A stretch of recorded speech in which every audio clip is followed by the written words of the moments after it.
13, 14, and 15. I'm probably going to say this wrong, but you're using de Moivre's theorem. I'm sure that's got to be a French guy, so if I spoke French, I'd know how to pronounce that. To find something to an exponent.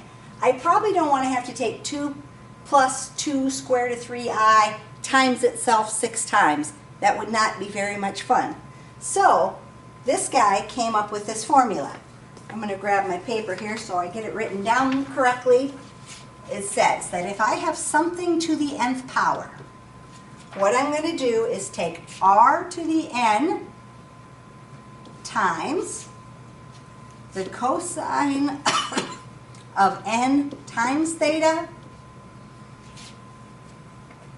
plus I times the sine of n times theta.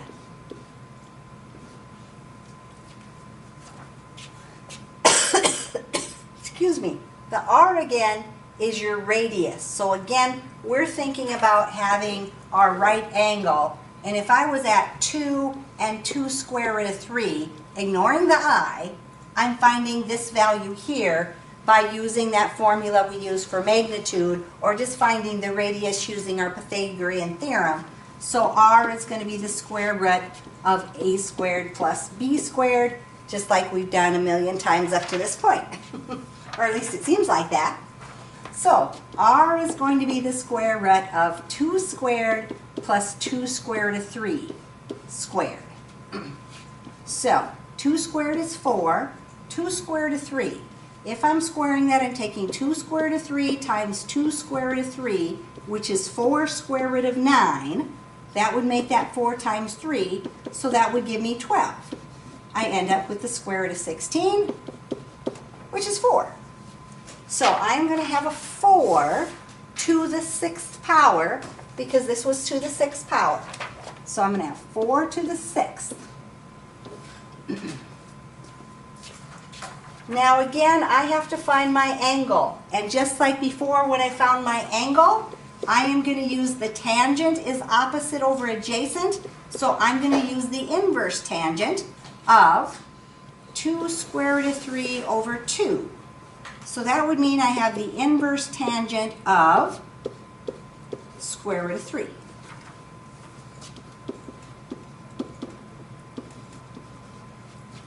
Now, this is going to be in degree mode, so really if you wanted to use, or no, it's actually in radians they're going to use it. We are going to just use that table that we had before. I'm not going to flip over to the table right away because then erase my whole board. But this table here that we had, all of our angles between 0 and 2 pi, or with our sine, cosine, tangent, and all of those things. We're just going to use the tangent column in this case. But I'm going to look for, we are in quadrant 1, and I want to find the inverse tangent of square root of 3 and what angle that is. So in quadrant 1, if I look under my tangent column for square root of 3, I see that it's equal to pi over 3. Suppose I could have used the degrees also. 60 degrees wouldn't make any difference which one you use.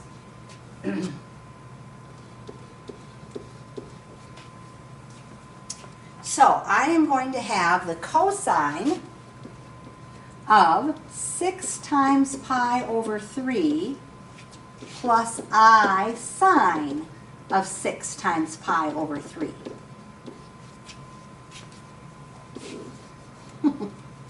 Coming down here, I got to do some calculating. So 4 to the 6th power, 4 caret 6 is 4,096. Cosine of, here if I simplify, 3 goes into 6 2 times, so 2 pi, plus I sine. Same thing, 3 goes into 6 2 times, 2 pi. So again, I'm going to use this table, and I'm going to look up the cosine of 2 pi and the sine of 2 pi. So I'm going to have 4,096, the cosine of 2 pi. 2 pi, looking under the cosine, is 1, plus I times the sine of 2 pi. the sine of 2 pi is 0. Well, this is going to make this 0. So I'm going to have 1 times 4,096. So my answer is just 4,096. So if I took 2 plus 2 squared to 3i times itself 6 times, I would end up with 4,096. So again, just to make sure you knew what table I was using now that I can clear my writing, I'm using this one here where we looked up the tangent of square root of 3, gave us pi over 3. You could have used the 60 degrees also, but so I could convert it. Then I went down to the 2 pi, which is, I'd have to scroll down to get to, which I could do.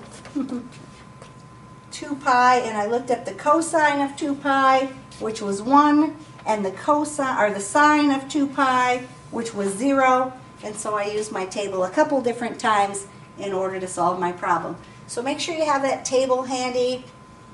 We've used it a lot. You should have it somewhere. If I go back to number 14 then. So number 14, we're using that theorem to find -1 plus I to the 5th power. So I'm thinking about having -1 and then a +1 because that would be a 1i, right? This would be -1 plus 1i to the 5th power. So I'm over here in quadrant 2. First of all, I'm going to calculate r. So I am going to do a squared plus b squared. So -1 squared plus a +1 squared would be 1 plus 1, square root of 2. So r is square root of 2. I'm going to have the square root of 2. I'm going to raise that to the 5th power. I'll get on with the rest of it here in a minute. So then I am going to figure out my angle.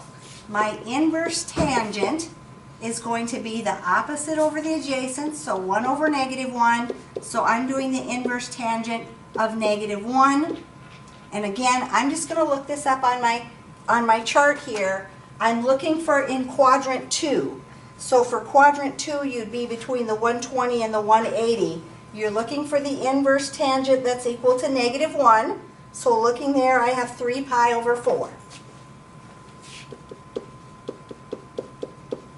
So I'm going to have cosine of 5 times 3 pi over 4 plus I sine of 5 times 3 pi over 4. So first of all, if I do the square root of 2 to the 5th power, 2 to the 5th power is 32. So I'm going to have square root of 32.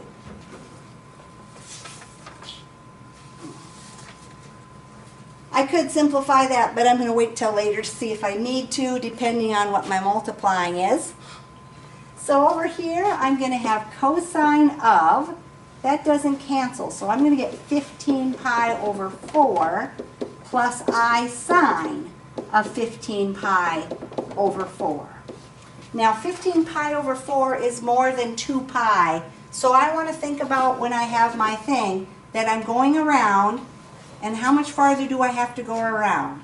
So I'm going to take my 15 pi over 4 and subtract 2 pi from it because I'm trying to find the equivalent angle that's between 0 and 2 pi. So this would be 8 pi over 4. 15 pi over 4 minus 8 pi over 4 would be 7 pi over 4. So I'd be way around here at 7 pi over 4. So I'm going to do the square root of 32 times the cosine of 7 pi over 4 plus I sine of 7 pi over 4 using my equivalent angle that 15 pi over 4 is the same angle as 7 pi over 4. Then I'm going to look up in my table. So 7 pi over 4. The cosine is square root of 2 over 2. So I'm going to have the square root of 32 times positive square root of 2 over 2 plus I times negative square root of 2 over 2, which is the sine of my 7 pi over 4. So when I multiply this out, I'm running into the next problem, but that's okay. The square root of 32 times the square root of 2 would give me square root of 64 over 2. The square root of 64 would be 8 over 2. 8 over 2 is 4. Same thing here. I'm going to have I, and then I'm going to have negative square root of 64 over 2, which would be negative 8 over 2, which would be negative 4. So I'm going to have 4. Negative 4 times I would be minus 4I, and that's as far as I can simplify that. So if I would take negative 1 plus I times itself 5 times, I would end up with 4 minus 4I. If I hadn't taken so much space up here, I probably would have fit that all in that section. So hopefully you wrote a little better than I did instead of scribbling everywhere so you could get it all to fit. Last one here. I'm going to clear the board so I've got a little more room, but it won't let me go up any higher. So I'm going to do 5 minus 5I to the third power. I could take 5 minus 5I times 5 minus 5I times 5 minus 5I, but I can use my theorem here and hopefully make it a little simpler. So again, 5 would be here, minus 5 would be down there. I'm going to be in quadrant 4. So my radius is going to be 5 squared plus negative 5 squared. 25 plus 25 gives me the square root of 50.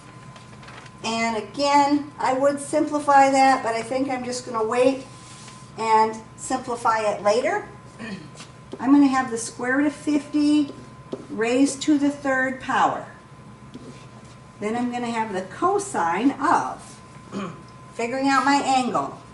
Inverse tangent, opposite over adjacent, so negative 5 over 5 would be the inverse tangent of negative 1. I want to be in quadrant 4. So I'm going to look on my table, down in quadrant 4, between the 300 and the 360, inverse tangent equaling negative 1 would be 7 pi over 4. So I'm going to have 3 times 7 pi over 4 plus I sine of 3 times 7 pi over 4.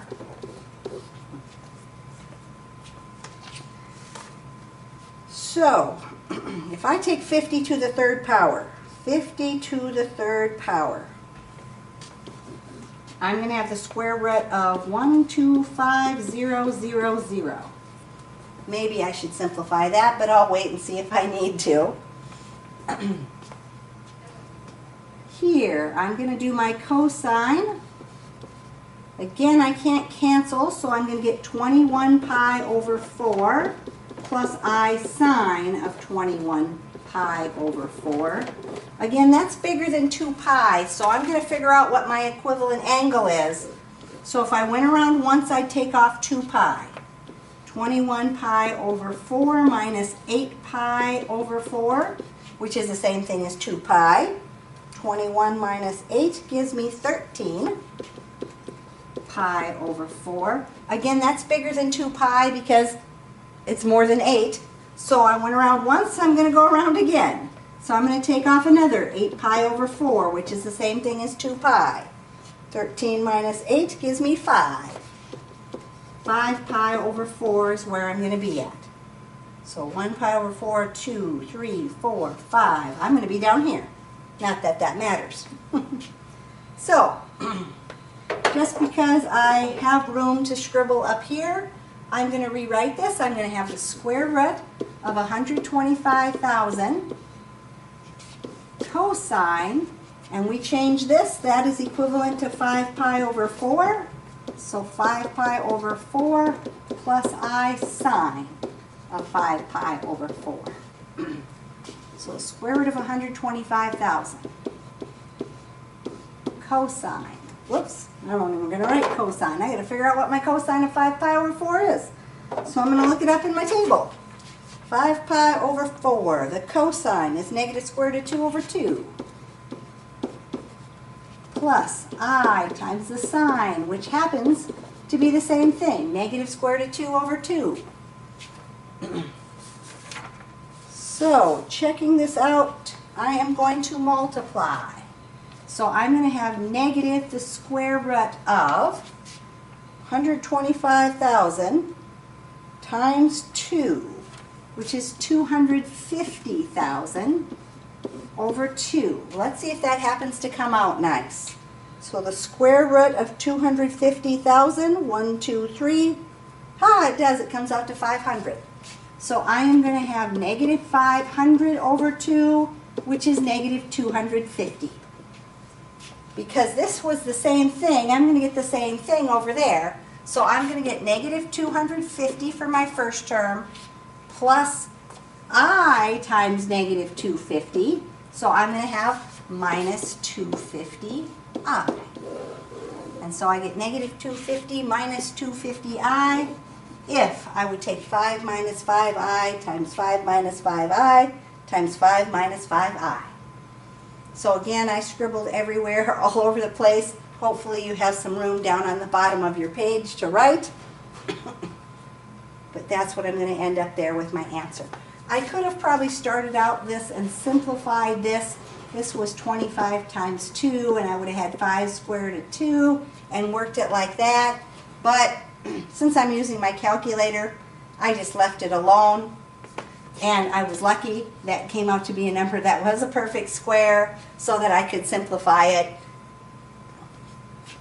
But if you need to, or if it's not working out okay, you might try simplifying that before you cube it or do whatever you're going to do to it. Otherwise, at the end, you're probably going to have to simplify it, and it might not come out as nice as it did on this one, where it was a perfect square. So, negative 250 minus 250i is what we ended up with. So again, our theorem said that if we have r to the nth, or our z to the nth power, we are going to take r to the nth power times the cosine of n times our angle plus I times sine of n times our angle. And again, it's probably just as easy to use your sheet with your table of values in order to figure those things out.